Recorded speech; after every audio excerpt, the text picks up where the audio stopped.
Neat and clean. Kini karon ang bagong imahe sa mga traffic enforcers tungod sa suot nilang bagong uniforme. Kombinasyon sa black ug yellow. Ting gidungangan pagayod og kurbata nga mas nakapasamot pagayod nga nakapapormal kanilang tan-awon. Matud pa kang Jojo Sinierez, round commander sa City Traffic Enforcer, nga ganahan gid sila sa ilang uniforme tungod gawa sa bagong color niini. Human sa halos usa ka tuig na ilisa na daw ang ilang uniforme. Sa among style sa uniform, wa man gyud mi pili basta naa gihatag sa gobyerno, dawaton na muna. So malipay gyud mi kung unsa man ihatag sa mua.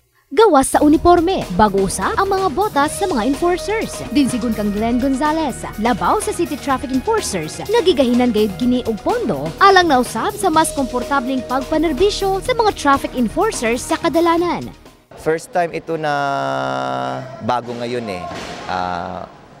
So 3 years pa ang nasundan nito. And 2 sets yan, isang short sleeve, isang long sleeve with collar kung nakikita natin. And then within this semester, pag natuloy yung ating bidding uli kasi nagkaroon ng failure ng bidding, madadagdagan uli yan ng another 2 sets na yellow din. Aminado usab si Gonzalez nga anam-anam nagkahanaw ang naandan sa tawo nga makit ang gasayaw ang mga traffic enforcer sa kadalanan gumikan na usab sa kadagang giatiman sa pagkakaroon ilabi na nga nagkagrabe ang problema sa trapiko. Medyo hindi na masyado nagda-dance ang mga ibang enforcers natin gawa ng dumami talaga ang volume ng sasakyan, no? But we will try to revive that. Yung dancing enforcers natin. Andyan pa rin naman sila, may mga dancing pa namang naiwan.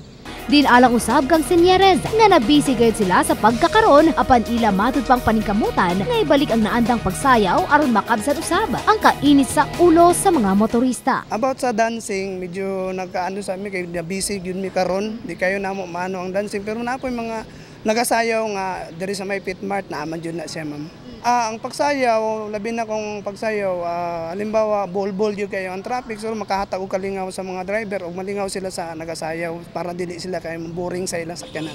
Alang kaniya, usa kuno ka problema nga iyang nakit-an nga dili kini mahimo mao ang ikaw sir. Sa ako ang bahin, kung si Sir Pachaka ko, di ko kabalo yun sayaw.